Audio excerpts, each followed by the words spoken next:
habitant le quartier, je vais au Halles par habitude, parce que sans même de notes de course, hein, parce que je sais que je trouverai, j'ai des coups de cœur, c'est le plaisir de découvrir des produits. Et puis c'est aussi une formule économique de se nourrir, parce qu'on peut choisir des produits pas très chers. Et moi j'ai photographié la ville dans tous ses coins pendant ma quarantaine d'années de service à la Nouvelle République. Donc j'ai l'impression d'avoir été un peu un témoin. Et puis de temps en temps j'aime bien exhumer un certain nombre d'images, de créer des thèmes. Et là avec les Halles c'était une occasion, puisqu'on est dans une période de rénovation des Halles. On a déjà connu une période de construction, ce qui fait penser aux vieilles Halles.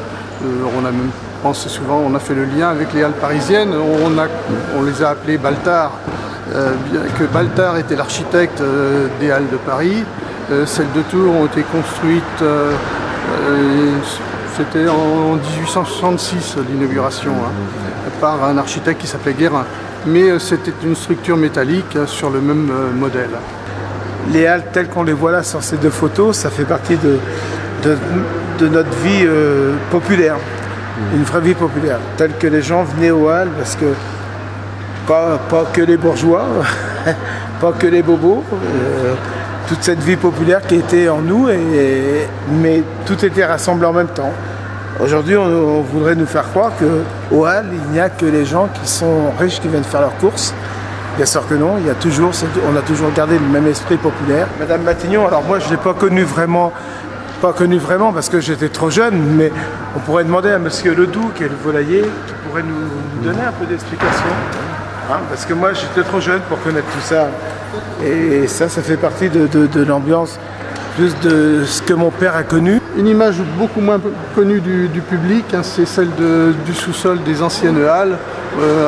Maintenant c'est un parking, mais autrefois il y avait peu de frigos, donc il y avait un stockage dans le sous-sol qui était dans des conditions d'hygiène un peu douteuses.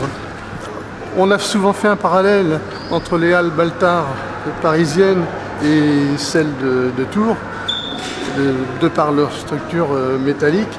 Mais pendant le chantier de construction, en 1973, le chantier des Halles à Paris s'était interrompu. On avait parlé en même temps de trou financier. Et donc on a souvent parlé du trou des Halles. Et Tours s'est trouvé dans des circonstances analogues en 1976, mais pour des causes d'intempéries, puisque la pluie avait rempli la cuvette du chantier.